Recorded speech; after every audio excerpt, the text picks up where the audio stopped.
Profecía y los tiempos finales, sesión 13, la última sesión de esta serie, Apocalipsis. Yo puse título Revisión, Tribulaciones y el Rapto. Revisión porque estamos revisando todo lo que hemos visto, los puntos principales. Tribulaciones en plural, porque hay más que uno. Y el rapto, hemos visto el rapto antes, pero hay varios detalles que necesitamos aterrizar. Lo que vamos a ver hoy, más específico, el propósito real de Apocalipsis, de este libro que estamos estudiando, aterrizando el timing del rapto, en qué momento es, cuántas tribulaciones hay.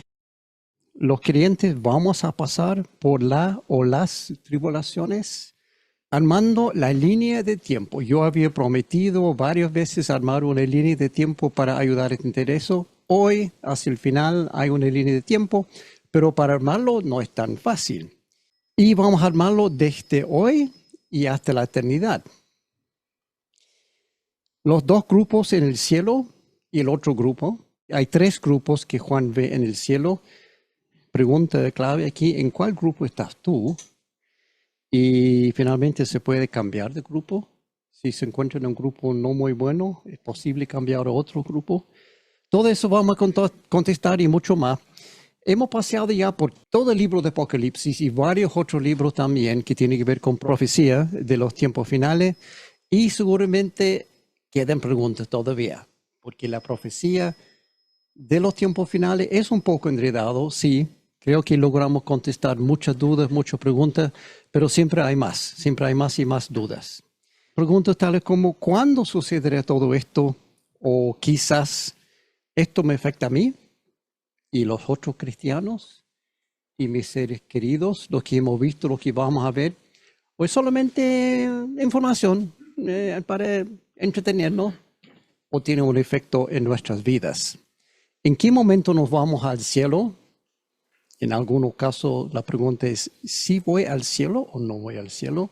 Pero los que van al cielo, ¿en qué momento sería? Y hay una pregunta mucho más básica aquí.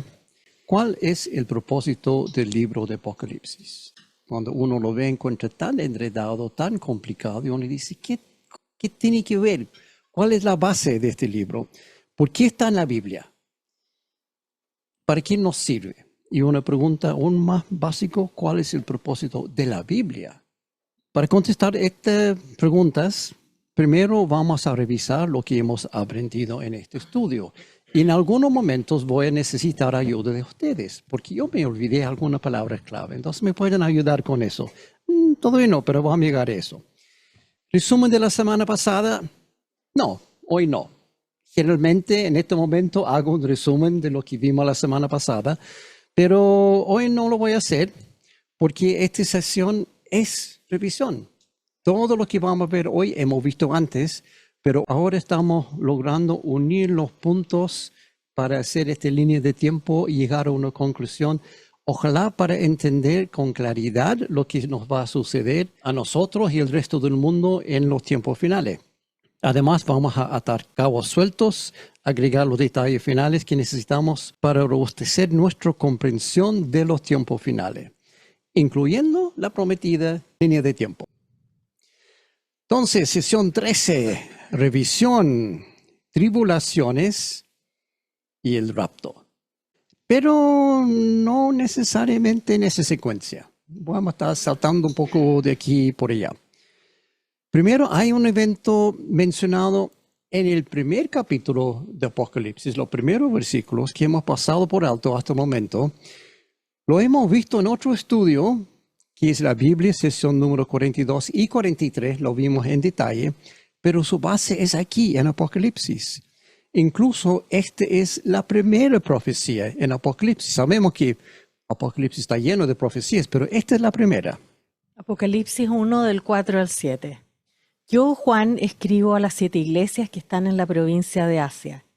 Gracia y paz a ustedes de parte de aquel que es, y que era, y que ha de venir, y de parte de los 7 espíritus que están delante de su trono, y de parte de Jesucristo, el testigo fiel, el primogénito de la resurrección, el soberano de los reyes de la tierra. Al que nos ama y que por su sangre nos ha librado de nuestros pecados, al que ha hecho de nosotros un reino, sacerdotes al servicio de Dios su Padre.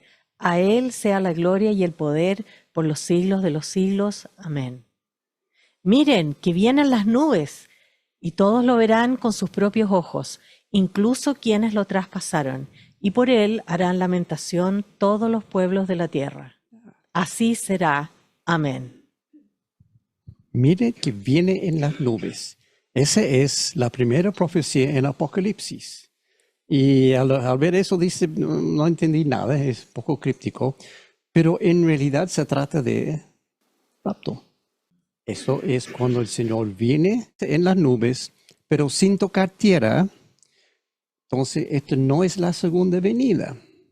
Algunos dicen, segunda venida parte A, parte B, si quiere llamarlo así, no hay problema, pero realmente es el rapto. No es la segunda venida como tal, eso viene después.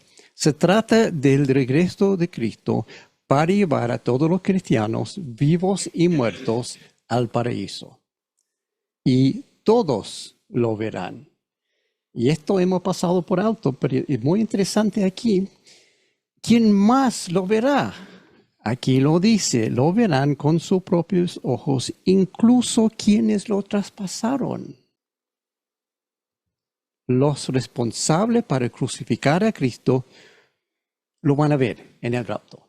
Están muertos, obviamente, murieron miles de años atrás, pero sus almas siguen vivos en Hades. Por lo tanto, podemos entender los que están en Hades también van a ver el rapto y probablemente la segunda venida también.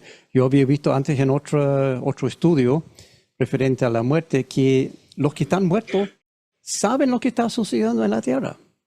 Entonces aquí dice claramente, los que traspasaron al Señor, los que mataron al Señor, lo van a ver cuando viene en el rapto. También es interesante la reacción del resto del mundo, una vez que se dan cuenta de que el rapto ha ocurrido. ¿Qué pasa? Harán lamentación todos los pueblos de la tierra. O sea, todos van a saber que ha ocurrido el rapto.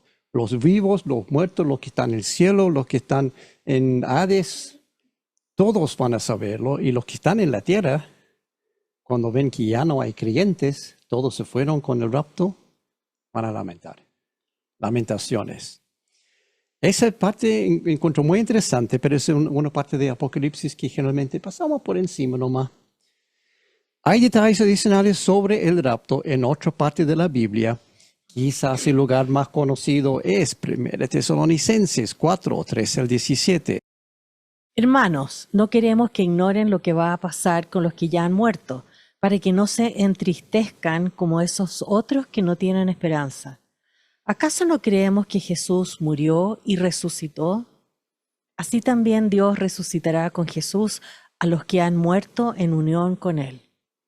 Conforme a lo dicho por el Señor, afirmamos que nosotros, los que estemos vivos y hayamos quedado hasta la venida del Señor, de ninguna manera nos adelantaremos a los que hayan muerto. Hermanos, el Señor mismo descenderá del cielo con voz de mando, con voz de arcángel y con trompeta de Dios, y los muertos en Cristo resucitarán primero. Luego, los que estemos vivos, los que hayamos quedado, seremos arrebatados junto con ellos en las nubes para encontrarnos con el Señor en el aire, y así estaremos con el Señor para siempre. Por lo tanto, anímense unos a otros con estas palabras. Entonces, anímense con esta palabra. Estas buenas noticias para los creyentes, para nosotros. Hay dos puntos interesantes aquí. Primero, seremos arrebatados en las nubes para encontrarnos con el Señor en el aire. Por lo tanto, el encuentro no está en la tierra. El Señor no viene a la tierra. No corresponde a la segunda venida. Eso viene después. Este es el rapto. En el aire vamos a conocernos, vamos a saludar al Señor en el aire. Esto concuerda con Apocalipsis 1. Jesús vendrá en las nubes. El encuentro es en el aire, no en la tierra. Estamos de acuerdo aquí. No hay contradicciones en la Biblia. Punto interesante número 2. El Señor mismo descenderá con voz de arcángel y con trompeta de Dios. Toma nota, los que tienen libros. El rapto está asociado con un arcángel y con el sonido de una trompeta. Toma nota ahí mental, escribe en tu cerebro. Vamos a volver a este punto, es importante tener presente. El Señor viene acompañado con voz de arcángel y con trompeta de Dios. También Lucas menciona el rapto. Lucas 21 del 25 al 28. Habrá señales en el sol, la luna y las estrellas. En la tierra las naciones estarán angustiadas y perplejas por el bramido y la agitación del mar. Se desmayarán de terror los hombres, temerosos por lo que va a sucederle al mundo, porque los cuerpos celestes serán sacudidos. Toma en cuenta la secuencia aquí, el tiempo, el timing. En los tiempos justo antes del rapto son tiempos de angustia, perplejidad, terror y miedo. Y también hay cosas extrañas sucediendo en el sol, luna y estrellas, con los cuerpos celestes. Hay cosas raras sucediendo y en el mundo gran perplejidad, gran temor. Entonces verán el Hijo del Hombre venir en una nube con poder y gran gloria. O sea, en tiempos de tribulación viene el Señor con el rapto. A algunos no les van a gustar dónde voy con este estudio hoy, pero ya pueden tener una pista. Pero aquí lo que está bien claro, hay problemas graves en la tierra y también en el espacio. Entonces verán el Hijo del Hombre venir en una nube con poder y gran gloria. No es la segunda venida, viene en una nube. Mateo 26 y varios otros lugares, todos dicen lo mismo, todos hablan del mismo evento, el rapto, cuando Jesús regrese del cielo para llevarnos a los creyentes al cielo. Como dice recién, algunos llaman la segunda venida parte A, algunos no les gustan ese término, da lo mismo, es el rapto. También se llama el arrebatamiento, no me gusta, no puedo pronunciarlo bien, yo prefiero rapto, mucho más fácil. Todo lo que hemos visto aquí deja claro que Jesús viene en las nubes y los creyentes suben para encontrarse con Él en el aire. O sea, los pies de Jesús no tocan tierra en esta oportunidad. Estoy destacando eso porque hay mucha confusión aquí entre el rapto y segunda venida. Algunos dicen que es lo mismo. No es lo mismo. Aquí Jesús llega solamente en el aire. Además, Jesús viene solo aquí. Con algunos ángeles sí, pero en la segunda venida viene acompañado por todo el ejército del cielo. En este caso no, solo con algunos ángeles. La segunda venida como tal, otro dice segunda venida parte B, se encuentra casi al final de Apocalipsis. Lo vimos la semana pasada, no sé si se acuerdan. Jesús regresa para Armagedón, no para rescatar su iglesia. Viene a pelear, viene a la guerra.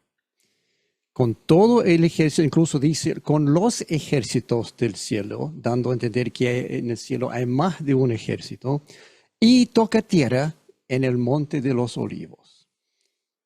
¿Se acuerdan cuando Jesús fue crucificado y después resucitado y está hablando con los discípulos 40 días después de eso?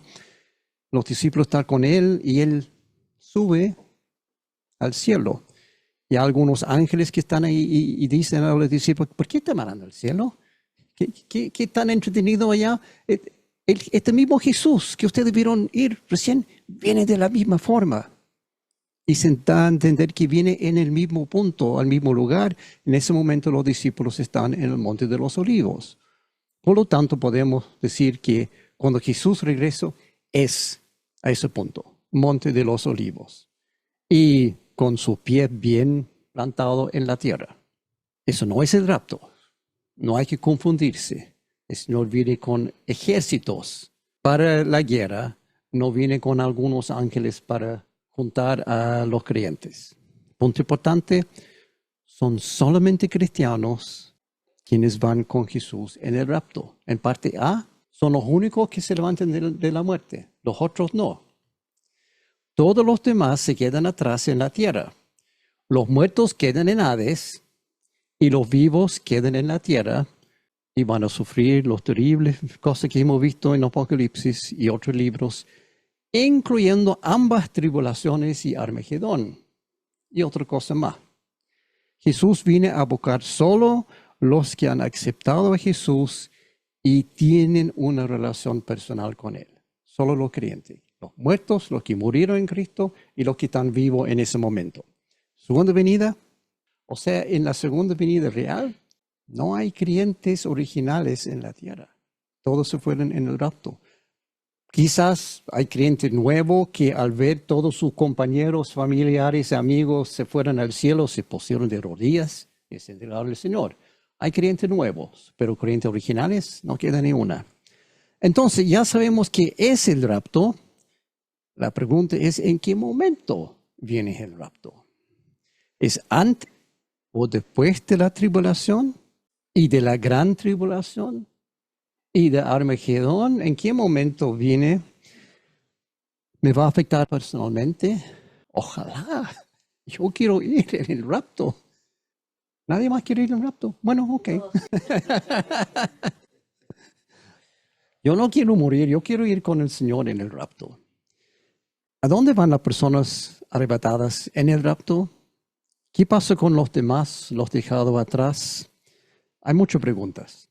Vamos a ver algunas respuestas hoy, no todas porque hay demasiadas preguntas, y vamos a armar esta línea de tiempo para aclarar los tiempos.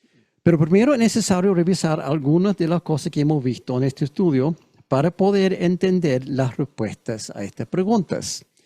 Entonces, concurso relámpago de algunos puntos clave.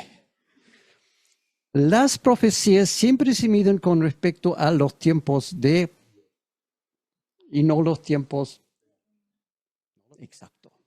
Los tiempos del autor, no los tiempos nuestros.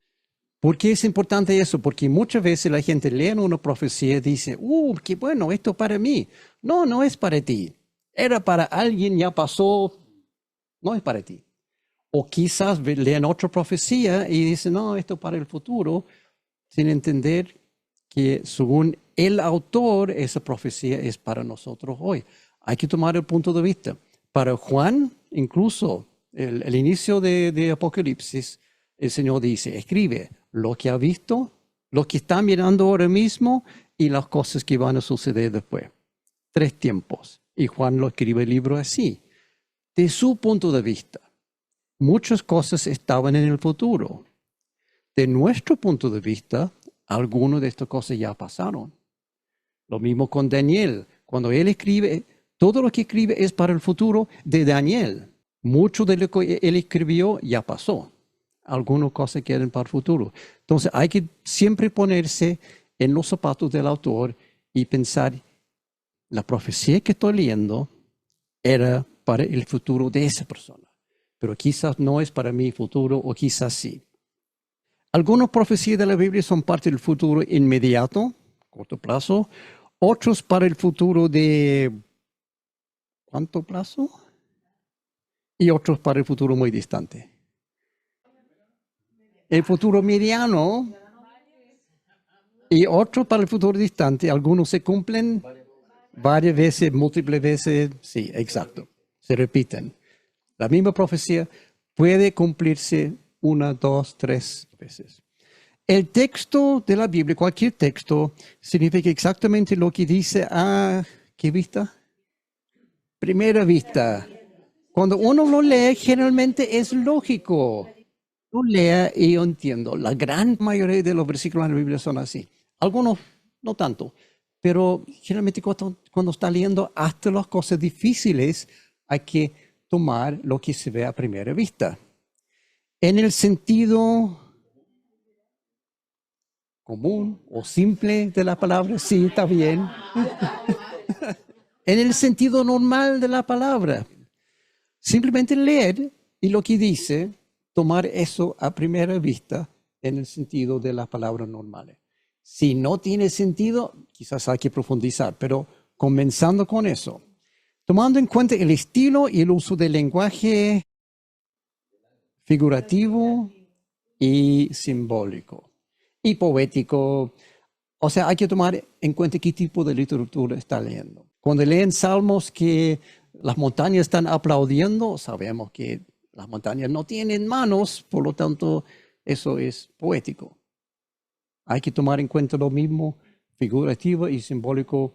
A veces está claro, hasta en Apocalipsis está claro. El significado de cada frase se puede entender por su contexto, los versículos alrededor, el capítulo, el libro entero y el resto de la Biblia, el contexto completo. Y también el contexto cultural, el contexto de idioma, contexto político del autor, no mi contexto.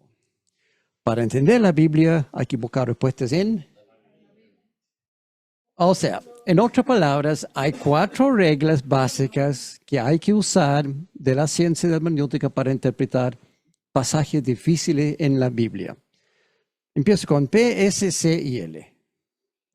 Le doy una ayuda con la primera perspectiva original. Hay que tomar la perspectiva del autor, de la audiencia. Después, S. Sentido simple del texto, sentido común, sentido normal. Después C, contexto, esa parece que es la más conocida. Y L, la Biblia interpreta la Biblia. Esos son las 4 reglas que estamos usando. Hay más en esta ciencia que la hermenéutica, hay como 7, 8, pero estos son los 4 más fuertes, más básicos, más potentes para usar en interpretar cosas difíciles en la Biblia. Por no seguir estas reglas, muchos se confunden y llegan a conclusiones incorrectas, inventando doctrinas falsas y hasta inventando religiones falsas, por no saber interpretar. Y esto realmente son sentido común. Cuando lee cualquier libro, cuando lee el diario, cuando lee poesía, cualquier cosa hecho hoy en día, uno automáticamente está usando las mismas reglas. No hay nada raro aquí. La hermenéutica solamente puso nombre a las reglas. Eso hay que tomar en cuenta al leer la Biblia. Varias veces durante este estudio hemos visto la historia de los tiempos finales y que no comienza con Apocalipsis. Apocalipsis es la culminación. Empieza con Daniel. Ahora que hemos llegado al final, quizás yo creo que ya pueden entender por qué yo había dicho al inicio, hay que conocer Daniel antes de conocer Apocalipsis. Mucho de la simbología en Apocalipsis viene de Daniel. Está explicado en Daniel, entonces no es complicado interpretarlo si uno lee primero Daniel. El mismo Jesús nos apunta a esto cuando los discípulos preguntaron al respecto. ¿Se recuerdan? Los discípulos preguntaron al Señor y él, en medio de esa explicación, él dice algo, Mateo 24:15. Por tanto, cuando veáis la abominación de la desolación de que se habló por medio del profeta Daniel, colocada en el lugar santo, el que lea, que entienda. O sea, Jesús dice, si quieres saber más de esto, Daniel, él tiene la respuesta. Busquen Daniel, el que lea, que entienda. ¿Y qué está refiriendo aquí el Señor? ¿Qué parte de Daniel? Esto. Daniel 9, del 20 al 27. Yo seguí orando y confesando mi pecado y el pecado de mi pueblo, rogándole al Señor mi Dios por Jerusalén, su monte santo. Mientras oraba, Gabriel, a quien había visto en la visión anterior, se me acercó con rapidez a la hora del sacrificio vespertino. Él me explicó, Daniel, he venido hasta aquí para darte percepción y entendimiento. En cuanto comenzaste a orar, se dio una orden y ahora estoy aquí para decírtela, porque eres muy precioso para Dios. Presta mucha atención para que puedas entender el significado de la visión. Un período de 70 conjuntos de 7 se ha decretado para tu pueblo y tu ciudad santa para poner fin a su rebelión, para terminar con su pecado, para obtener perdón por su culpa, para traer justicia eterna, para confirmar la visión profética y para ungir al Santísimo. Ahora, escucha y entiende. Pasarán 7 conjuntos de 7 más 62 conjuntos de 7 desde el momento en que se dé la orden de reconstruir Jerusalén hasta que venga un gobernante, el ungido. Otras traducciones, el Mesías príncipe. Jerusalén será reconstruida con calles y fuertes defensas, a pesar de los tiempos peligrosos. Después de los 62 conjuntos de 7, matarán al Mesías sin que parezca haber logrado nada y surgirá un gobernante cuyos ejércitos destruirán la ciudad y el templo. El fin llegará con una inundación. Guerra y la miseria que acarrea está decretada desde ese momento hasta el fin. El gobernante firmará un tratado con el pueblo por un período de un conjunto de 7, pero al cumplirse la mitad de ese tiempo pondrá fin a los sacrificios y a las ofrendas. Como punto culminante de todos sus terribles actos, colocará un objeto sacrílego que causa profanación, abominación de la desolación, hasta que el destino decretado para este profanador finalmente caiga sobre él. Esta es una traducción, creo que esta es la NBI, y no dice abominación de desolación en el texto, sino dice un objeto sacrílego que causa profanación. Pero por lo que dice el Señor en Mateo 24, sabemos que esto es la abominación de desolación. 70 semanas o 70 conjuntos de 7, cada uno es un periodo de 7 años. 70 por 7, 490 años. El ángel Gabriel, cuando habla con Daniel, dice, esto es todo tiempo asignado para llegar al fin del mundo, 490 años, comenzando con la orden de reconstrucción de Jerusalén. Ya han pasado 69 de los 70 y esos 69 terminaron en la entrada triunfante, la crucifixión y la resurrección. Todo en cuestión de una semana, un poco más de una semana. Y ahí terminan las 60 semanas. Al pie de la letra, muy preciso, llegamos al mes y probablemente hasta el día. El otro 7 está pendiente aún, no ha llegado. El conjunto número 70 queda pendiente hasta el fin de los tiempos, cuando un gobernador firma un pacto de 7 años y lo rompe a la mitad. O sea, 3 años y medio lo rompe. Y esto corresponde a, ¿cuántos meses? 42 meses o 1260 días. Y hay otra forma también que usa la Biblia, que es tiempo, tiempos y medio tiempo. ¿Por qué es importante saber que son equivalentes? Porque diferentes partes de la Biblia lo dicen en diferentes formas, pero están refiriendo exactamente el mismo periodo. No hay que confundirse al leer 42 meses en un lugar y otro que dice 1260 días, es lo mismo. La manera de romper el pacto es la profanación del templo mediante la abominación de la desolación. Para poder cumplirse la profecía de este 7, algo debe quedar en pie nuevamente. El templo tiene que estar de pie con algo diarios operando normalmente. Los sacrificios. Y esto también es importante porque nada de lo que hay en los últimos tiempos puede suceder si no hay templo y no hay sacrificios. ¿Por qué? Porque cuando viene la abominación de la desolación, en ese momento, a la mitad de los 7 años, pone fin a los sacrificios. Y el único lugar donde los judíos pueden hacer los sacrificios es en el templo. Y no es el caso hoy. Todos saben que en este momento no hay templo en Jerusalén. El lugar más probable para el templo está ocupado hoy por un edificio que se llama la Cúpula de la Roca. No es una mezquita. Muchos piensan que es una mezquita, pero no es una mezquita. Hay una mezquita al lado, pero no es una mezquita. Se llama la Cúpula de la Roca porque dentro hay una roca. Esa roca es la cima de Monte Moriah, donde sucedió primero Abraham, casi sacrificó a Isaac en ese punto. Los musulmanes dicen, no, Abraham casi sacrificó a Ismael en ese punto, tiene una versión diferente. Después David tenía un problema con una plaga y él sacrificó en ese punto y compró todo ese terreno de su dueño. El primer templo fue construido por Salomón, destruido. El segundo templo fue construido nuevamente por Zorobabel. Y después Herodes sí lo amononó, hizo varias construcciones. Ese punto es donde se supone que tiene que ir el templo, pero hoy está ocupado por otro edificio.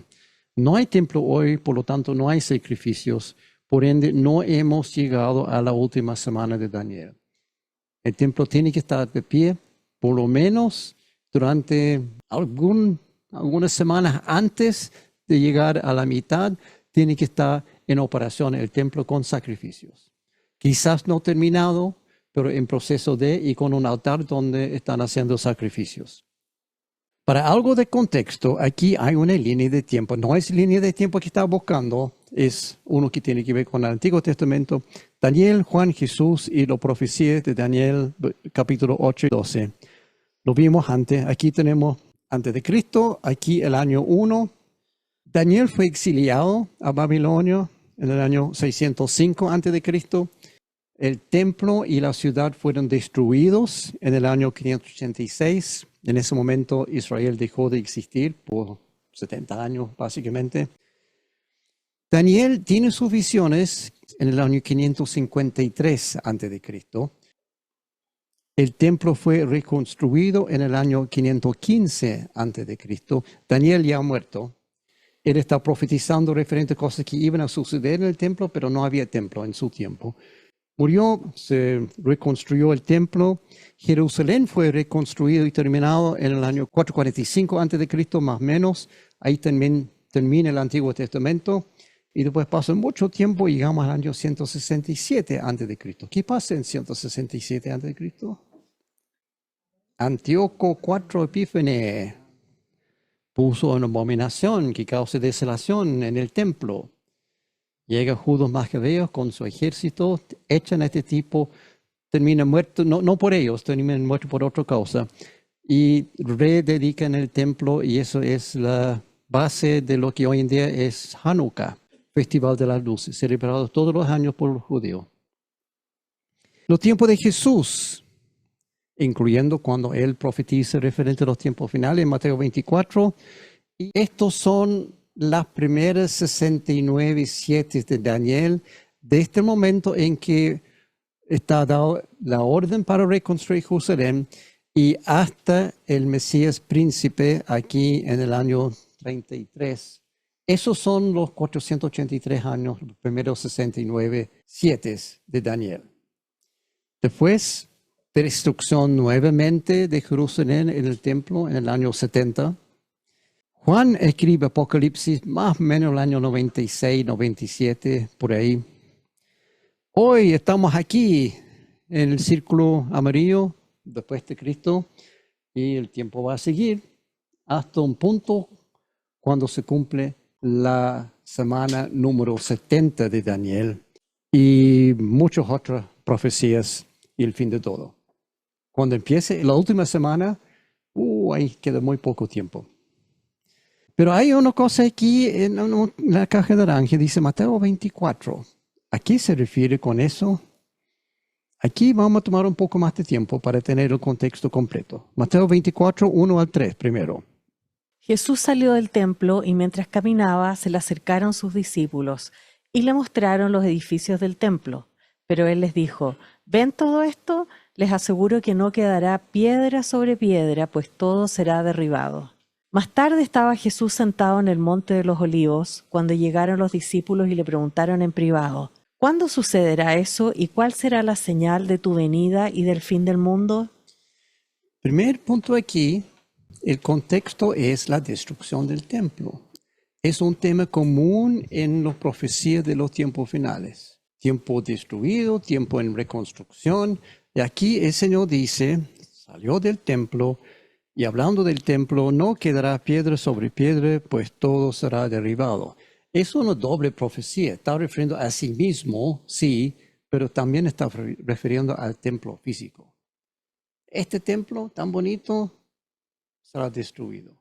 Eso fue el año probablemente 31 o 32 cuando dijo eso. El año 70 sí, efectivamente fue destruido. Y aquí los discípulos después hacen 3 preguntas. ¿Cuándo sucederá eso? Primera pregunta. ¿Cuál será la señal de tu venida? La segunda pregunta. Y la tercera, ¿cuál será la señal del fin del mundo? Hay 3 preguntas aquí bastante claras. Pero el Señor no lo contesta en esta secuencia. El Señor lo los contesta, sí, pero en orden invertido, comenzando con ¿cuál será la señal del fin del mundo? Empieza con eso. Eso vamos a ver entonces lo que el Señor dice que son la señal del fin del mundo. Versículos 4 al 26. Tengan cuidado de que nadie los engañe, les advirtió Jesús. Vendrán muchos que, usando mi nombre, dirán, yo soy el Cristo, y engañarán a muchos. Ustedes oirán de guerras y de rumores de guerras, pero procuren no alarmarse. Es necesario que eso suceda, pero no será todavía el fin. Se levantará nación contra nación y reino contra reino. Habrá hambres y terremotos por todas partes. Todo esto será apenas el comienzo de los dolores. Entonces los entregarán a ustedes para que los persigan y los maten, y los odiarán todas las naciones por causa de mi nombre. En aquel tiempo muchos se apartarán de la fe, unos a otros se traicionarán y se odiarán, y surgirá un gran número de falsos profetas que engañarán a muchos. Habrá tanta maldad que el amor de muchos se enfriará, pero el que se mantenga firme hasta el fin será salvo. Y este evangelio del reino se predicará en todo el mundo como testimonio a todas las naciones. Entonces vendrá el fin. Así que cuando vean en el lugar santo la abominación de la desolación de que se habló el profeta Daniel, el que lee, que lo entienda, los que estén en Judea huyan a las montañas. Y el que esté en la azotea no baje a llevarse nada de su casa, y el que esté en el campo no regrese para buscar su capa. Qué terrible será en aquellos días para las que estén embarazadas o amamantando. Oren para que su huida no suceda en invierno ni en sábado, porque habrá una gran tribulación, como no la ha habido desde el principio del mundo hasta ahora, ni la habrá jamás. Si no se acortaran esos días, nadie sobreviviría, pero por causa de los elegidos se acortarán. Entonces, si alguien les dice a ustedes, miren, aquí está el Cristo, o ahí está, no le crean, porque surgirán falsos cristos y falsos profetas que harán grandes señales y milagros para engañar, de ser posible, aún a los elegidos. Fíjense que se lo he dicho a ustedes de antemano. Por eso, si les dicen, miren que está en el desierto, no salgan, o miren que está en la casa, no lo crean. Ahí ha contestado la tercera pregunta. Después de responder eso, Jesús pasa a la segunda pregunta. ¿Cuál será la señal de tu venida? Y eso es los versículos 27 al 31. Porque así como el relámpago que sale del oriente se ve hasta en el occidente, así será la venida del Hijo del Hombre. Donde esté el cadáver, ahí se reunirán los buitres. Algunos, a ver, eso no se entiende, pero el Señor está diciendo aquí, miren las señales. Ustedes saben cuando hay un buitre, hay un cuerpo. Entonces, miren las señales de mi venida para saber cuándo voy a venir. Eso son las cosas del buitre. No es que van a haber buitres que están ahí indicando aquí está Jesús. No hay que ver, no hay que malentender esto. Sigamos. Inmediatamente después de la tribulación de aquellos días, se oscurecerá el sol y no brillará más la luna. Las estrellas caerán del cielo y los cuerpos celestes serán sacudidos. La señal del Hijo del Hombre aparecerá en el cielo y se angustiarán todas las razas de la tierra. Verán al Hijo del Hombre venir sobre las nubes del cielo con poder y gran gloria. Y al sonido de la gran trompeta mandará a sus ángeles, y reunirán de los cuatro vientos a los elegidos de un extremo al otro del cielo. Ahí está la respuesta a la segunda pregunta. Terminando eso, Jesús sigue con la respuesta a la primera pregunta. ¿Cuándo sucederá esto? Que es los versículos 32 al 44. Aprendan de la higuera esta lección. Tan pronto como se ponen tiernas sus ramas y brotan sus hojas, ustedes saben que el verano está cerca. Igualmente, cuando vean todas estas cosas, sepan que el tiempo está cerca, a las puertas. Les aseguro que no pasará esta generación hasta que todas estas cosas sucedan. El cielo y la tierra pasarán, pero mis palabras jamás pasarán. Pero en cuanto al día y la hora, nadie lo sabe, ni siquiera los ángeles del cielo, ni el Hijo, sino solo el Padre. La venida del Hijo del Hombre será como en tiempos de Noé. Porque en los días antes del diluvio comían, bebían, se casaban y daban en casamiento, hasta el día en que Noé entró en el arca. Y no supieron nada de lo que sucedería hasta que llegó el diluvio y se los llevó a todos. Así será en la venida del Hijo del Hombre. Estarán dos hombres en el campo, uno será llevado y el otro será dejado.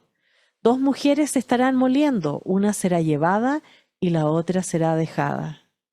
Por lo tanto, manténganse despiertos, porque no saben qué día vendrá su Señor.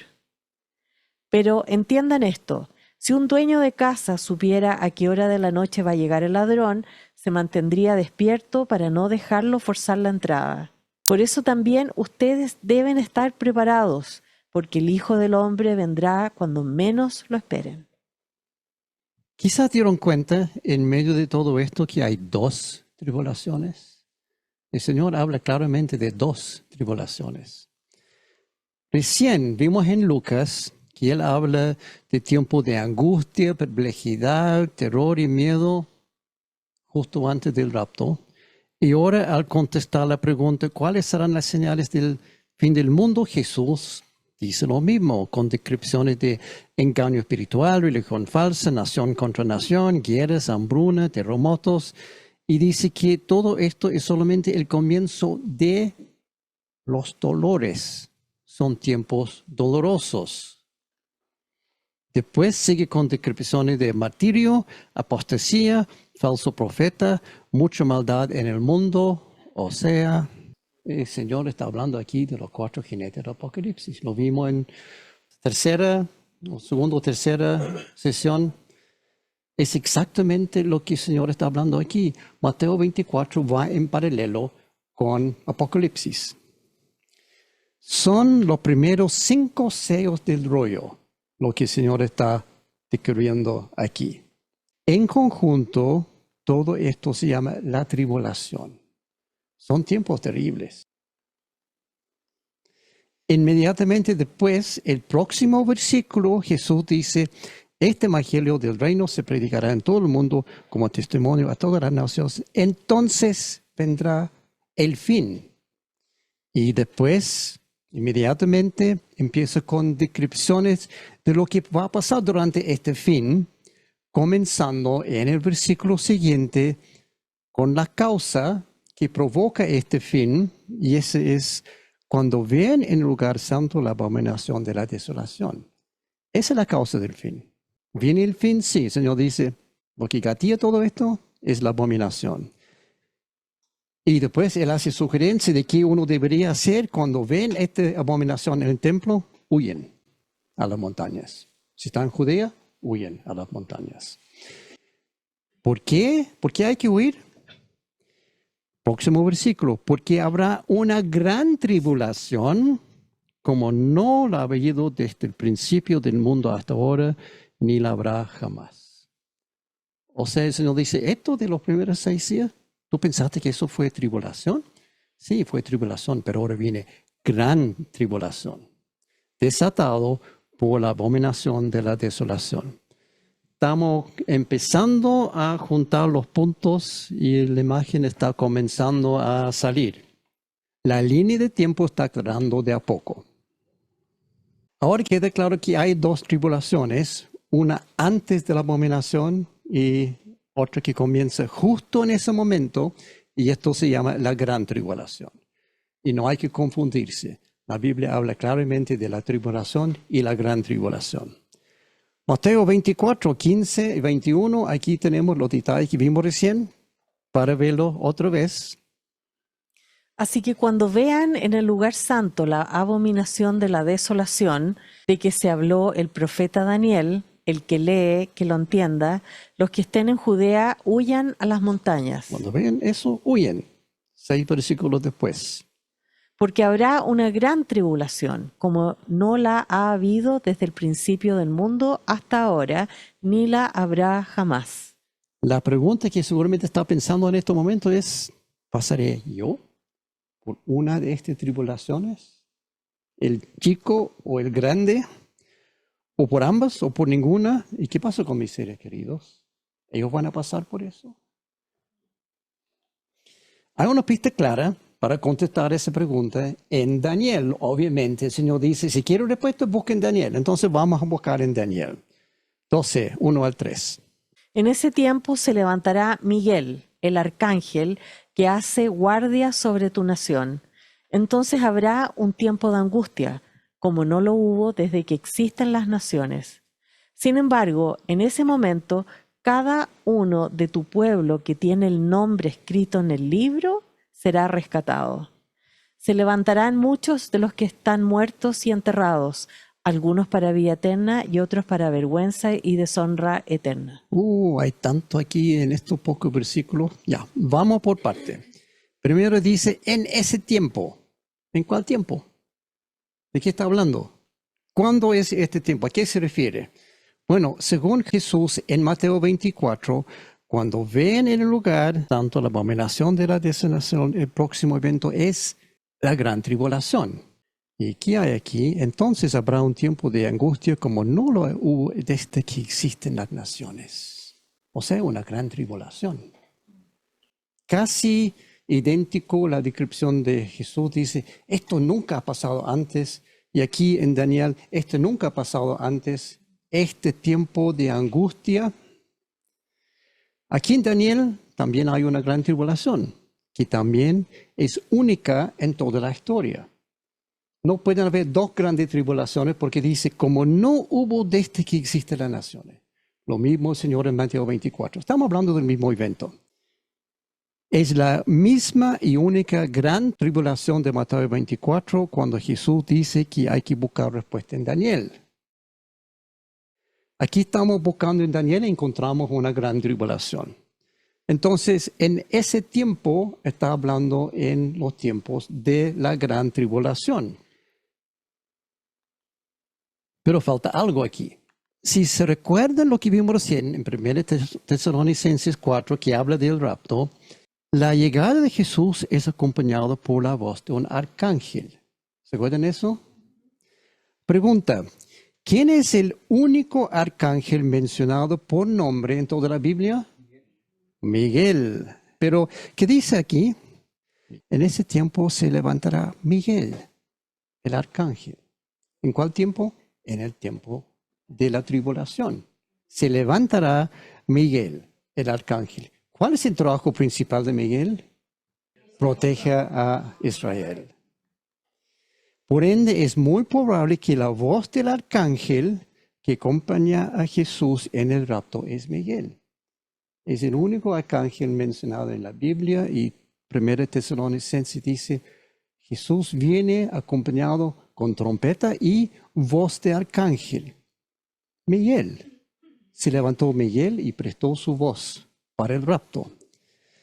¿Qué sucede exactamente en el momento en que se levanta el arcángel Miguel? Aquí en este texto, en ese momento cada uno de tu pueblo que tiene el nombre escrito en el libro será rescatado. O sea, el rapto. Se levanta Miguel, está el rapto. ¿Y qué más sucede en ese preciso momento del rapto cuando se levanta el arcángel Miguel? Entonces habrá un tiempo de angustia como no lo hubo desde la existencia. O sea, gran tribulación. Todos ocurren juntos, simultáneamente. Se levanta Miguel, rapto, angustia, gran tribulación, todo junto. Está todo unido. Es el comienzo de la gran tribulación.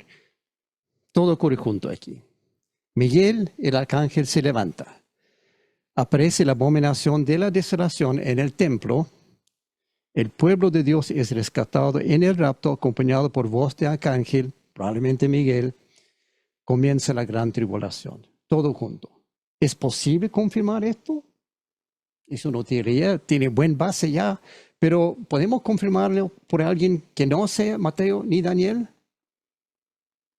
Marcos. Vamos a preguntar a Marcos 13, 24 al 27. Pero en aquellos días, después de esa tribulación, Se oscurecerá el sol y no brillará más la luna. Las estrellas caerán del cielo y los cuerpos celestes serán sacudidos. Tengan en cuenta que esto es solo la tribulación que está hablando aquí Marcos. En aquellos días, después de la tribulación, ¿ok?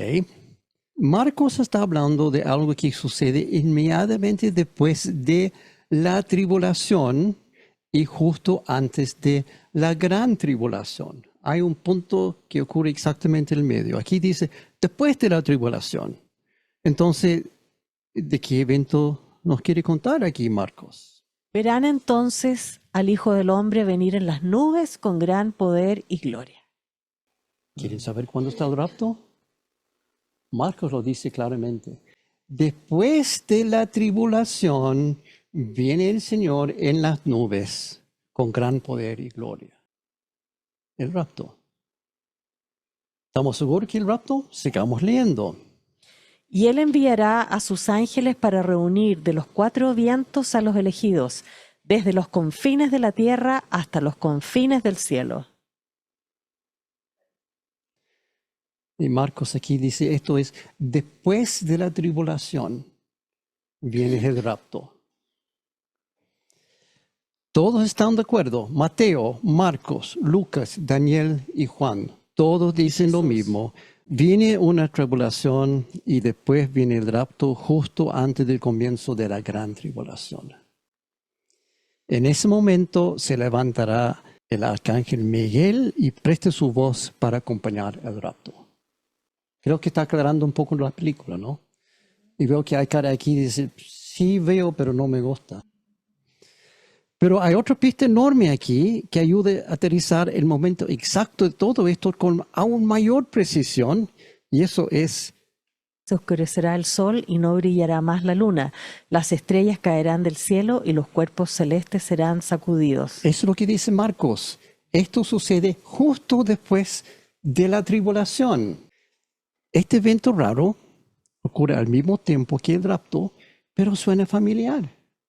Hemos visto esto antes. El sol se oscureció como si se hubiera vestido de luto. La luna entera se tornó roja como la sangre, y las estrellas del firmamento cayeron sobre la tierra como caen los higos verdes de la higuera sacudido por el vendaval. El firmamento desapareció como cuando se enrolla un pergamino. Eso es, exactamente. Pero ¿de dónde viene? Apocalipsis 6. Vi que el Cordero rompió el sexto sello. Y entonces se produjo un gran terremoto del sol y la luna y todo esto. O sea, ¿el rapto ocurre dónde? ¿Cuándo? El sexto sello. Todo ocurre junto. Según Marcos, este evento ocurre justo el rapto, y según Apocalipsis es el sexto sello. Más puntos para la línea del tiempo. Está aclarando más y más. El resumen que vimos recién, un poco más amplio ahora para poner más cosas en contexto. Primero, hay una tribulación. Los primeros 5 sellos. Se levanta el arcángel Miguel. Aparece la abominación de la desolación. El Señor viene en las nubes con gran poder y con voz de arcángel para reunir de los 4 vientos a los elegidos, o sea, el rapto. Jesús abre el sexto sello. Comienza la gran tribulación.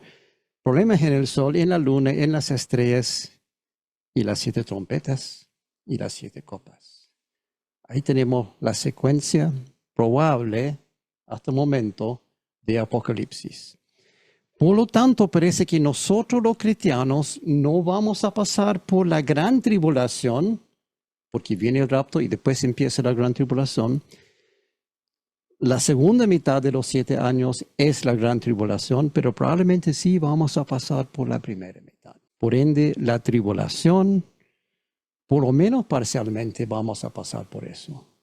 Eso podemos sacar la conclusión bastante clara, bastante sólida, en base a la Biblia. No porque yo lo digo, porque hemos visto aquí que las Escrituras dicen exactamente eso.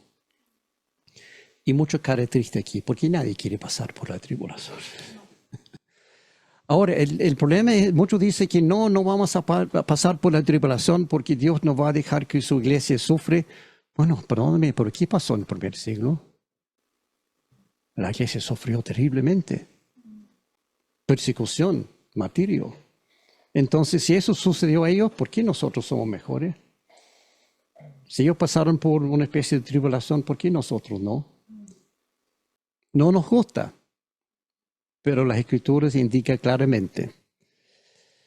Al parecer, el punto clave de todo esto es que el arcángel Miguel se levanta. Parece que él es la causa de todo esto. ¿Qué es lo que hace Miguel cuando se levanta? También los hemos visto. Apocalipsis 12, 7 al 9. Se desató entonces una guerra en el cielo. Miguel y sus ángeles combatieron al dragón. Este y sus ángeles a su vez les hicieron frente, pero no pudieron vencer y ya no hubo lugar para ellos en el cielo. Así fue expulsado el gran dragón, aquella serpiente antigua que se llama Diablo y Satanás, que engaña al mundo entero. Junto con sus ángeles fue arrojado a la tierra. Eso es lo que pasa cuando se levanta Miguel. Toma a Satanás y lo arroja a la tierra, lo echa del cielo, de forma definitiva. Ahora todo tiene sentido. Al ser arrojado del cielo, en su enojo, Satanás rompe el pacto de 7 años, porque él está a cargo de las naciones que firmaron el pacto. Entonces él dice, ya, el pacto, rómpelo, corta los sacrificios. Desata la gran tribulación, ataca a Israel y también a los cristianos, pero en el mismo momento ocurre el rapto. Y eso lo deja a Satanás enojadísimo, porque no puede tocar ni a Israel ni a los creyentes. Está empezando a caer en su lugar todos los trozos del puzzle. Jesús termina su discurso de Mateo 24 así, de esta forma. Mateo 24, del 42 al 46. Por lo tanto, manténganse despiertos porque no saben qué día vendrá su Señor. Pero entiendan esto, si un dueño de casa supiera a qué hora de la noche va a llegar el ladrón, se mantendría despierto para no dejarlo forzar la entrada. Por eso también ustedes deben estar preparados, porque el Hijo del Hombre vendrá cuando menos lo esperen. ¿Quién es el siervo fiel y prudente a quien su Señor ha dejado encargado de los sirvientes para darles la comida a su debido tiempo? Dichoso el siervo cuando su Señor, al regresar, lo encuentra cumpliendo con su deber. Ahí termina Mateo 24. Y eso contesta algunas de las preguntas originales que hicimos al principio hoy. ¿Cuál es el propósito del libro de Apocalipsis? ¿Por qué está este libro en la Biblia y para qué nos sirve? Ahí está contestado claramente. Por eso también ustedes deben estar preparados, porque el Hijo del Hombre vendrá cuando menos lo esperen. Ese es el punto. Todo esto es para despertarnos. ¿Para qué estamos preparados? ¿Preparados para qué? Para ponerse bien con Dios primero. Y después prepararse para la tribulación y el rapto. Tenemos que estar preparados mentalmente, físicamente, en lo que podemos, económicamente, pero tenemos que estar preparados espiritualmente para la tribulación y el rapto. El rapto no requiere mucha preparación. ¡Pum! ¡Chao! Nos fuimos. Pero la tribulación, eso sí, requiere algo de pensamiento y preparación. Y ahora por fin podemos armar la línea de tiempo, desde hoy hasta la eternidad. Entonces, tenemos hoy, tenemos la eternidad, los tiempos de Jesús antes.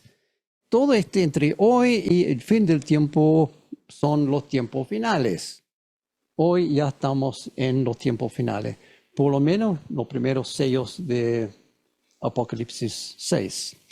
Hay muchos eventos que suceden aquí y deben ser ubicados en esta línea de tiempo. Hemos visto, por ejemplo, eventos, el rapto, construcción del templo, el pacto de 7 años, la abominación de la desolación, las tribulaciones, Armagedón, segunda venida de Cristo, el milenio, derrota final de Satanás, juicio del trono blanco, etcétera, etcétera. Hay muchos puntos que tenemos que poner entre hoy y el final del tiempo. ¿Y por qué? ¿Por qué tomar la molestia para poner todo en orden? Porque Dios tiene un plan. Y más encima, Él quiere que nosotros conozcamos tu plan para que estamos preparados. Eso es todo el punto de esto. Tenemos que estar preparados y listos para ver el cumplimiento del plan de Dios, pero para ver ese cumplimiento tenemos que entender cuál es su plan. Desde antes de la creación del mundo, Dios tiene un plan. Esto no lo llegó por sorpresa. Dios ya tenía todo claro desde el inicio y puso en lugar su plan. No son cosas que ocurren por casualidad o al azar. Hay una secuencia clara, precisa, planificada con precisión y con propósito. Y lo más curioso de todo, Dios ha explicado claramente su plan. O quizás no tan claramente, pero lo ha explicado. Solamente hay que unir las piezas. Todo lo que necesitamos para armar la línea de tiempo ya lo hemos visto en las sesiones anteriores de este estudio de Apocalipsis y otras profecías. Entonces, ahora, armar la cosa. Eso sí, se necesita un poco de trabajo para juntar las partes, armando cosas y piezas uno por uno.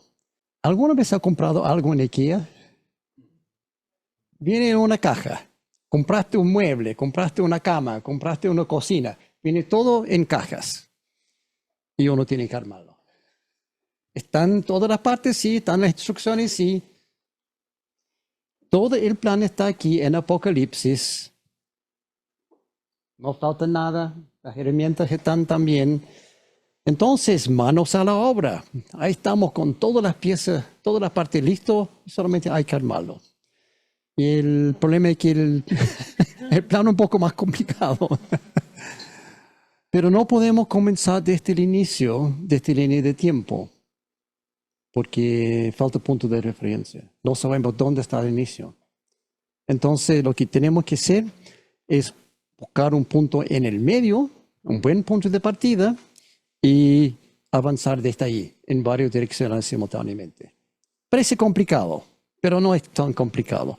Entonces, comenzamos a armar nuestra cocina IKEA, pero usando Apocalipsis para hacerlo. Empezamos con Apocalipsis 19. Del 11 al 14. Luego vi el cielo abierto y apareció un caballo blanco.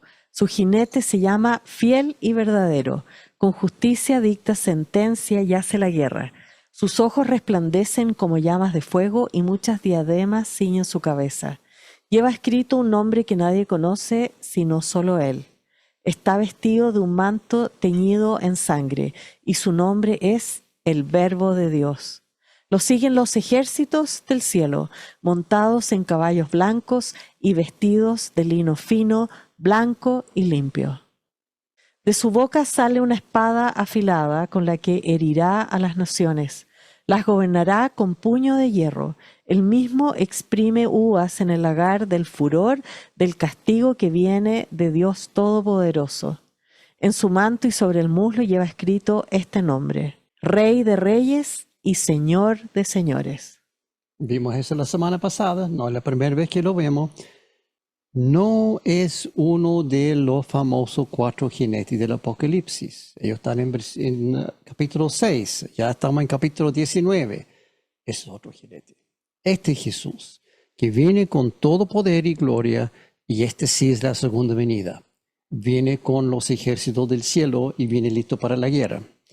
Claramente se está preparando para algo grande, viene con todos los ejércitos para hacer algo en la tierra. Vi a un ángel que, parado sobre el sol, gritaba a todas las aves que vuelan en medio del cielo: Vengan, reúnanse para la gran cena de Dios, para que coman carne de reyes, de jefes militares y de magnates, carne de caballos y de sus jinetes, carne de toda clase de gente, libres y esclavos, grandes y pequeños.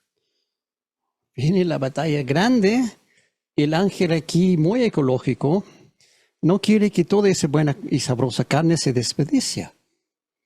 Por lo tanto, llama a los pájaros. Ven, aquí hay carne de lo mejor que hay, de generales, de jefes, de caballos. Ven.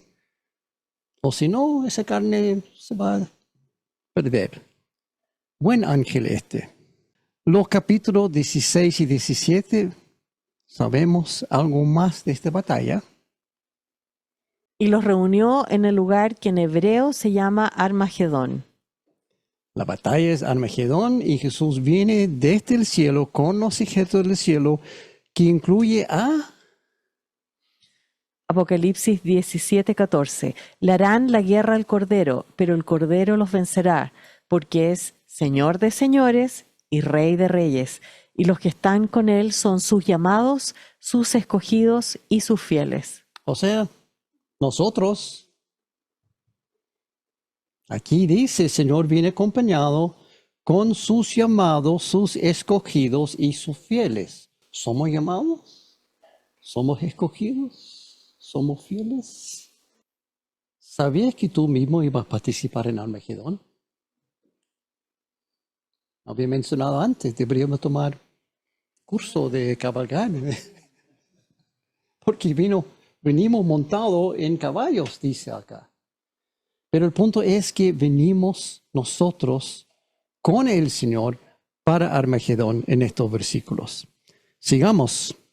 Entonces vi a la bestia y a los reyes de la tierra con sus ejércitos, reunidos para hacer guerra contra el jinete de aquel caballo y contra su ejército. Pero la bestia fue capturada junto con el falso profeta. Este es el que hacía señales milagrosas en presencia de ella, con las cuales engañaba a los que habían recibido la marca de la bestia y adoraban su imagen. Los dos fueron arrojados vivos al lago de fuego y azufre. Los demás fueron exterminados por la espada que salía de la boca del que montaba a caballo, y todas las aves se hartaron de la carne de ellos. Aprovecharon la cena ecológica del ángel. Bueno, con eso sabemos que la segunda venida del Señor coincide con Armagedón. Dos puntos juntos para poner en la línea de tiempo. Tan simultáneo. El Señor, segunda venida, Armagedón. Por eso viene. Entonces, está claro. El problema es que no sabemos en qué momento ponerlos. Sabemos que ocurren a la vez, pero no sabemos en qué punto de la línea hay que ponerlo. Sigamos leyendo. Apocalipsis 20. Del 1 al 3. Vi además a un ángel que bajaba del cielo con la llave del abismo y una gran cadena en la mano.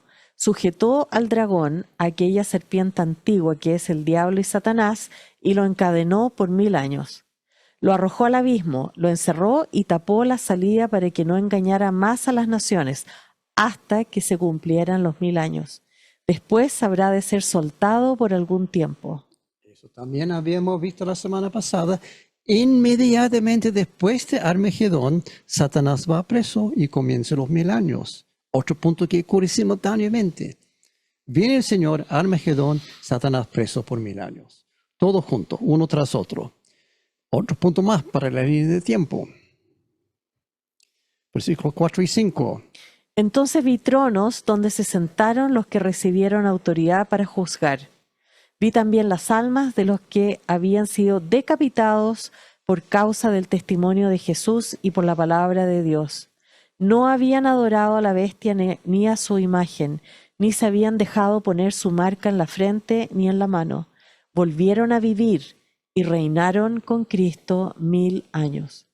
Esta es la primera resurrección. Los demás muertos no volvieron a vivir hasta que se cumplieron los 1000 años. Aquí hay mucha confusión. Ojo, si no lo leen con cuidado, van a tener mucha confusión y no van a entender los demás puntos. Si piensa que Juan ve un solo grupo de creyentes aquí, todos resucitados simultáneamente, va a terminar muy enredado con los tiempos y eventos. Entonces vamos aclarando, esto es importante. En realidad hay dos grupos de personas resucitados en tiempos diferentes. ¿Qué dice aquí claramente? Vamos por parte. Primero, entonces vi tronos donde se sentaron los que recibieron autoridad para juzgar. Primer grupo. Estas personas ya están vivas. Juan ve, ya están en su trono sentados, listos para juzgar. Son aquellos que fueron con Jesús a Armagedón, vencieron y han vuelto al cielo. Ahora van a juzgar porque tienen autoridad para hacerlo. Dicen que recibieron autoridad para juzgar. Nuevamente somos nosotros. Fuimos con el Señor a Armagedón, volvimos, ahora estamos sentados listos para juzgar. No son ángeles que están sentados aquí, son personas. Los ángeles no tienen autoridad para juzgar a las personas, sino al revés. Nosotros los creyentes vamos a juzgar a los ángeles. ¿Qué? ¿Cómo? ¿Dónde están pensando eso? Nosotros vamos a juzgar a los ángeles. ¿No lo sabían ustedes? Parece que tampoco sabían los de la iglesia de Corinto, porque Pablo escribe a la iglesia en Corinto y dice esto. 1 Corintios 6, del 2 al 3. ¿Acaso no saben que los creyentes juzgarán al mundo? Y si ustedes han de juzgar al mundo, ¿cómo no van a ser capaces de juzgar casos insignificantes? ¿No saben que aún a los ángeles los juzgaremos? Cuanto más los asuntos de esta vida. ¿Sabías que va a tener también tarea de juez en el cielo? Primero soldado montado en caballo y después regresan para juzgar a los ángeles. Aquí probablemente se refiere a los ángeles caídos, los demonios. Porque los ángeles que están en el cielo no tienen por qué ser juzgados. Especulación mía, pero yo creo que vamos a juzgar a los demonios. ¿Sabían eso? No lo digo yo. La Biblia. Después de volver al cielo de Armagedón, nosotros los creyentes tomamos nuestro puesto listo para juzgar el mundo y los ángeles. Sigamos con la línea de tiempo. Ahora tenemos que hay un grupo en el cielo que Juan ve. Entonces vi, empieza esta parte. Nosotros somos este primer grupo que Juan ve, pero hay otro grupo que él ve también. Y este grupo es... Vi también las almas de los que habían sido decapitados por causa del testimonio de Jesús y por la palabra de Dios. No habían adorado a la bestia ni a su imagen, ni se habían dejado poner su marca en la frente ni en la mano. Aquí está el otro grupo. Y esto no somos nosotros. Nosotros estamos en los tronos para juzgar. Aquí estamos en verde. Y este otro grupo son los creyentes que murieron durante la tribulación, después del rapto. Ocurrió el rapto, se fueron todos los creyentes y después comenzaron a creer nuevamente. Y la única forma de salir de eso como creyente es martirizado. Y estos son los que están martirizados. El otro grupo, el segundo grupo que está en el cielo. Pero tengan en cuenta algo sobre este grupo. Vi también las almas. No tienen su cuerpo glorificados aún. Son almas en este momento en el cielo. Nosotros con nuestro cuerpo glorificado sentados en los tronos y este grupo son almas que han salido de la gran tribulación. No pasaron por el rapto, fueron salvos después durante la gran tribulación, así que ahora tiene que suceder algo. Volvieron a vivir. Y después dice, reinaron con Cristo 1000 años, esta es la primera resurrección. Algunos ya, y ahí viene la confusión, porque algunos piensan aquí, no, son solamente los que volvieron a vivir que reinan con Cristo 1000 años. No. ¿Quiénes habían vuelto a vivir para reinar con Cristo? Ambos grupos. Nosotros estamos en los tronos y este grupo de los mártires, ambos estamos resucitados, sí, y ambos vamos a reinar con Cristo durante 1000 años. Todos los creyentes. En este momento ya no llegan más creyentes. Todos participan en la primera resurrección. Nosotros antes en el rapto, ellos en este momento, todos volvimos a vivir y todos estamos ahora reinando con Cristo. Los demás muertos no volvieron a vivir hasta que se cumplieron los 1000 años. ¿Quiénes son estos, los demás muertos? No están complicados. Los únicos que quedan son los que siguen en Hades. Algunos ya están miles de años en Hades, algunos otros solamente algunos días. Pero estos son los demás muertos. Ojo, no olvida que todavía hay 8 personas vivas en este momento en la tierra, los que sobrevivieron a Armagedón. No todos murieron en Armagedón. Algunos sí, algunos martirizados fueron a este grupo, segundo grupo en el cielo.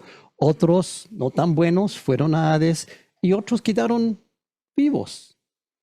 Ellos están en la tierra todavía. Ellos van a reconstruir el mundo durante los próximos 1000 años. Cristo y nosotros vamos a reinar sobre los que están en la tierra. Si no hay nadie, entonces ¿sobre qué vamos a reinar? Hay muchas personas en la tierra todavía después de Armagedón, sobrevivientes. Entonces, por un periodo de 1000 años, posterior a Armagedón, primero, Satanás está en cadenas, está en el abismo. Segundo, nosotros los creyentes estamos reinando en la tierra junto con Cristo sobre los sobrevivientes durante 1000 años. Tercero, los demás muertos, sus almas siguen vivas en Hades, pero sus cuerpos siguen muertos en la tumba. Esa es la situación durante 1000 años. En ese tiempo, las personas nacen, crecen, envejecen, mueren, las personas en la tierra como normal, pero son tiempos de paz. Dicen en una profecía que el que muere a los 100 años está considerado joven. Y después de los 1000 años, Apocalipsis 20, 7 y 8. Cuando se cumplan los 1000 años, Satanás será liberado de su prisión y saldrá para engañar a las naciones que están en los 4 ángulos de la tierra, a Gog y a Magog, a fin de reunirlas para la batalla. También lo vimos la semana pasada. Contrario a lo que piensan muchos, Armagedón no es la batalla final. Esta batalla es 1000 años después de Armagedón, viene la batalla de Gog y Magog, y este sí es la batalla final. Apocalipsis 20, del 9 al 10. Su número será como el de las arenas del mar. Marcharán a lo largo y a lo ancho de la tierra y rodearán el campamento del pueblo de Dios, la ciudad que Él ama. Pero caerá fuego del cielo y los consumirá por completo. El diablo, que los había engañado, será arrojado al lago de fuego y azufre, donde también habrán sido arrojados la bestia y el falso profeta. Ahí serán atormentados día y noche por los siglos de los siglos. Otro punto más para poner en la línea de tiempo. Inmediatamente después de Gog y Magog, por fin Satanás va al infierno. Estamos casi listos. Solo falta un último punto que necesitamos para ubicar todos los demás puntos en la línea de tiempo. No tenemos ningún punto fijo en la línea de tiempo. Hasta el momento tenemos muchos puntos. Sabemos la relación entre punto y otro punto, pero no tenemos cómo aterrizar toda la línea. También vimos eso, lo que necesitamos la semana pasada, pero ahora tenemos todo el contexto para entenderlo mejor. Apocalipsis 20, 11. Luego vi un gran trono blanco y a alguien que estaba sentado en él. Lo vimos la semana pasada. El juicio del gran trono blanco viene justo después de que Satanás es arrojado al infierno. Pero ¿quiénes serán juzgados en este juicio? Claramente no somos nosotros los creyentes, porque ya estamos sentados en el trono juzgando a otros. Ya estamos en el cielo.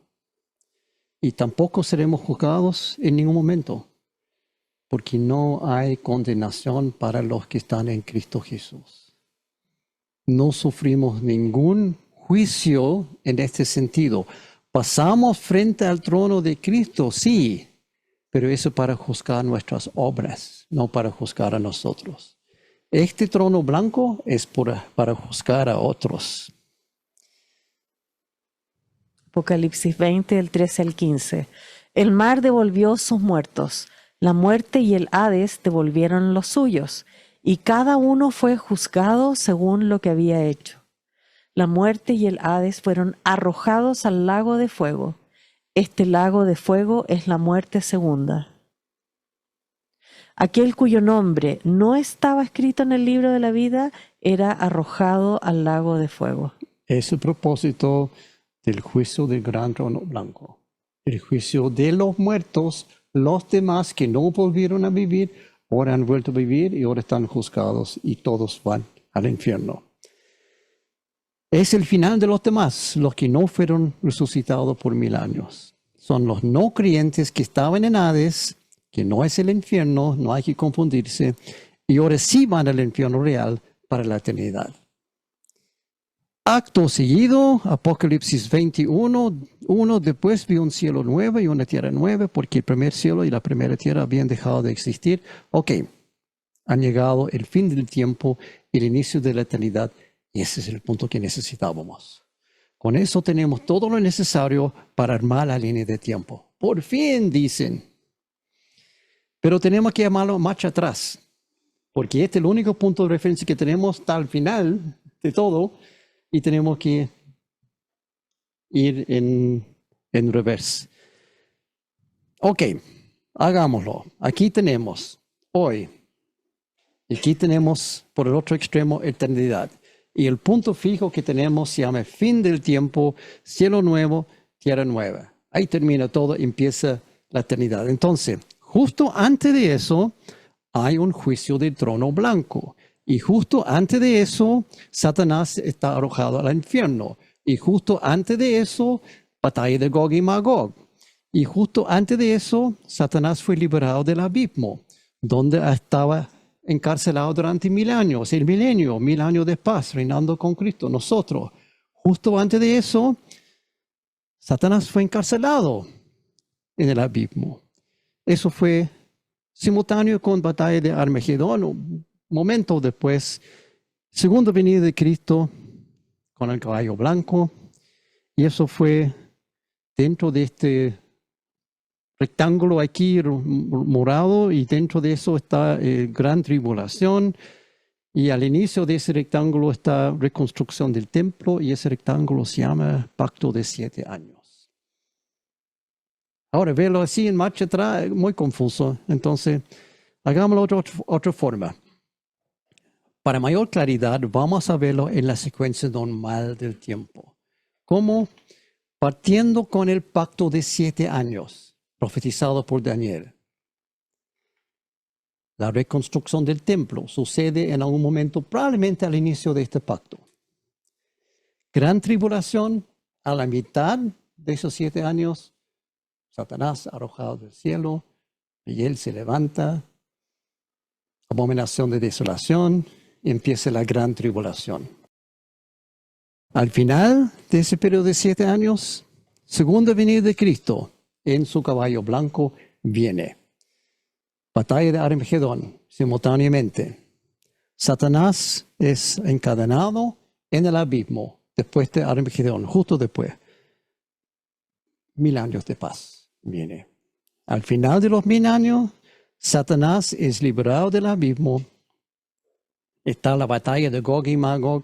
No sabemos cuánto tiempo ocurre entre Satanás siendo liberado y esa batalla, quizás días, semanas, meses, no sabemos, pero un tiempo muy breve. Después Satanás es arrojado al infierno. Inmediatamente después está el juicio del trono blanco y termina todo. Fin del tiempo, cielo nuevo, tierra nueva, y comienza la eternidad. Ahí está la línea de tiempo. Es un poco más claro cuando lo ven así, ¿no? Durante 13 semanas estamos hablando de parte por aquí, parte por allá, pero ahora podemos entender la interrelación con todos estos puntos en la línea de tiempo. Sin embargo, ¿y el rapto? ¿Qué pasó con el rapto? ¿Cuándo es? Ok, buen punto. Había mencionado antes que algunos piensan que la segunda venida de Cristo es el rapto. No es así. Cuando viene para la segunda vez, realmente está montado en el caballo blanco con los ejércitos del cielo. El rapto viene a buscarnos. En la segunda venida viene para la batalla. Sería imposible que son el mismo evento. ¿Por qué? Porque nosotros somos parte de los ejércitos del cielo. ¿Cómo podemos venir con el Señor para rescatarnos a nosotros mismos? No tiene sentido, imposible. La segunda venida del Señor no es para rescatarnos, sino para iniciar Armagedón. Por ende, el rapto ocurre antes. Recién vimos que es muy probable que el rapto ocurre en el momento de la abominación de la desolación o la gran tribulación, al romper el pacto de los 7 años. Todos ocurren simultáneamente, y ahí también el rapto. Eso es lo más probable. Sin embargo, ¿Hay alguna evidencia que el rapto podría ocurrir antes de eso? No vamos a llegar a esa evidencia hoy, porque yo personalmente creo que es el momento de romper el pacto. Ahí está el rapto, o justo antes o justo después. Y la última palabra al respecto es Mateo 24:36. Pero en cuanto al día y la hora, nadie lo sabe, ni siquiera los ángeles en el cielo, ni el Hijo, sino solo el Padre. Por eso también digo, ¿quién sabe en qué momento está el rapto? Si alguien te diga, yo creo que será el 23 de agosto del 2000, hay que ver. Es imposible saberlo. Por ende, lo único que podemos decir con certeza en esta línea de tiempo es, entre hoy y la gran tribulación, el rapto puede ocurrir en cualquier momento. Yo personalmente pienso de lo que hemos visto hoy, que es en el momento de la gran tribulación. Algunos otros dicen que no es antes. Está bien.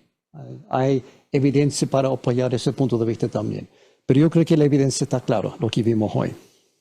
Quiero terminar este estudio leyendo las últimas palabras escritas por el apóstol Pedro antes de que él fue martirizado. Segundo Pedro capítulo 3.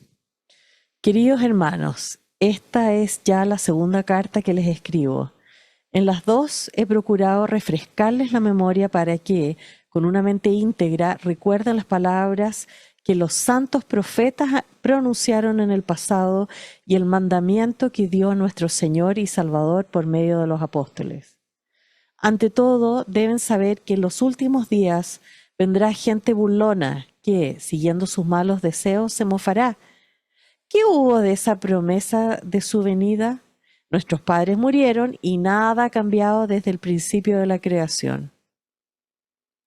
Pero intencionalmente olvidan que desde tiempos antiguos, por la palabra de Dios, existía el cielo y también la tierra, que surgió del agua y mediante el agua.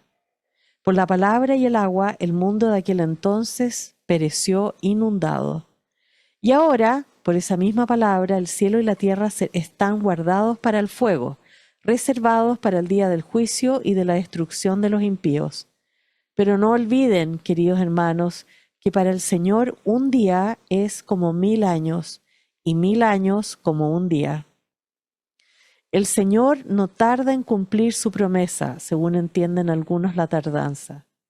Más bien, Él tiene paciencia con ustedes, porque no quiere que nadie perezca, sino que todos se arrepientan. Pero el día del Señor vendrá como un ladrón. En aquel día los cielos desaparecerán con un estruendo espantoso, los elementos serán destruidos por el fuego, y la tierra, con todo lo que hay en ella, será quemada. Ya que todo será destruido de esa manera, ¿no deberían vivir ustedes como Dios manda, siguiendo una conducta intachable y esperando ansiosamente la venida del día de Dios? Ese día los cielos serán destruidos por el fuego, y los elementos se derretirán con el calor de las llamas. Pero, según su promesa, esperamos un cielo nuevo y una tierra nueva en los que habite la justicia. Por eso, queridos hermanos, mientras esperan estos acontecimientos, esfuércense para que Dios los halle sin mancha y sin defecto y en paz con Él.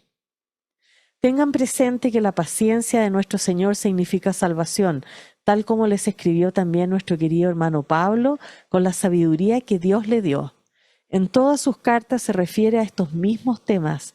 Hay en ellas algunos puntos difíciles de entender que los ignorantes e inconstantes tergiversan, como lo hacen también con las demás escrituras para su propia perdición. Así que ustedes, queridos hermanos, puesto que ya saben de esto de antemano, manténganse alerta, no sea que, arrastrados por el error de esos libertinos, pierdan la estabilidad y caigan. Más bien, crezcan en la gracia y en el conocimiento de nuestro Señor y Salvador Jesucristo. A Él sea la gloria, ahora y para siempre. Amén. Amén. Ahora toma en cuenta que cuando Pedro escribe esto, está en cárcel en Roma. Ya ha sido condenado. ya sabe que está a punto de ser ejecutado. Lo tiene muy claro. Pero no está preocupado por sí mismo. No está pensando en su futuro. Él sabe dónde va y no tiene miedo. Está preocupado por nosotros. Está preocupado por nuestra salvación. Dice, siendo que la tierra va a terminar así, ¿no deberían ustedes vivir de esta forma? Y después habla de la salvación. Último punto de este estudio, de toda la Biblia. Muchas de la profecía que hemos visto en Apocalipsis y otro libro también, hablan de que la salvación y la eternidad con Dios son solamente para los que tienen sus nombres escritos en el libro de la vida en el cielo. Los demás se van al infierno. Así de simple, lo hemos visto muchas veces. Hay solamente dos opciones. Uno termina en el cielo porque su nombre está escrito en el libro, o termina en el infierno porque su nombre no estaba en el libro. Por ende, la pregunta más importante de todas es, ¿tu nombre está escrito en ese libro?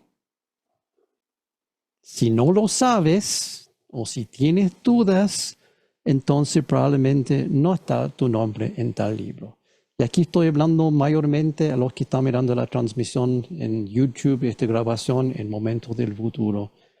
Si no sabes si tu nombre está escrito en el libro de la vida en el cielo, o no lo tienes claro, entonces hay que hacer algo. Hay una sola manera para conseguir que tu nombre quede escrito en el libro. Arrepentirse de todo lo malo en tu vida actual y pasado y aceptar a Jesús como tu Salvador personal, como tu Rey, como tu Señor. Seguir a Jesús de ahora en adelante. No hay otra forma. Muchos dicen que no se puede por esta, por la otra. La Biblia está muy clara en eso. No hay otra forma. La iglesia no te salva. Tu familia no te salva por ser hijo o hija de un creyente. Eso no sirve de nada. Tus creencias no te salvan. Muchos dicen, no, solamente hay que creer. Solo creer no sirve, no te va a salvar. Tus acciones y obras no te salvan. Quizás pienses que estás haciendo cosas muy buenas, usando tu plata y tu dinero para donar a otros, para apoyar algunos programas muy, muy buenos, pero eso no te salva tampoco. Es solamente mediante una relación personal con Jesús. Eso es la única forma de ser salvo. Quiero terminar leyendo 4 textos muy breves que tienen que ver con la salvación. Juan 14:6. Yo soy el camino, la verdad y la vida, le contestó Jesús. Nadie llega al Padre sino por mí. El mismo Jesús que hemos visto por todo Apocalipsis, el que viene montado en caballo, dice, la única forma para que tu nombre está escrito en este libro es por medio de mí. Hechos 4:12. En ningún otro hay salvación, porque no hay bajo el cielo otro nombre dado a los hombres mediante el cual podamos ser salvos. ¿Por qué no hay otro? Porque Jesús es el único que podría hacerlo. El único que vino como hombre, vivió una vida perfecta sin pecar nunca, ofreció su vida para nosotros, murió, fue resucitado y volvió al Señor, al cielo. Es la única forma, no hay otro nombre, no hay otra forma. Juan 3:16. Porque tanto amó Dios al mundo que dio a su Hijo unigénito, para que todo el que cree en Él no se pierda, sino que tenga vida eterna. Romanos 10:9. Si confiesas con tu boca que Jesús es el Señor y crees en tu corazón que Dios lo levantó de entre los muertos, serás salvo.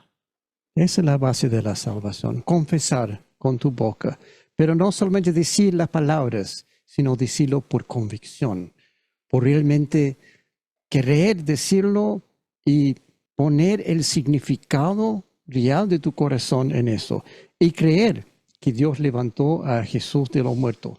Porque si no creen eso, entonces, ¿cuál es el punto?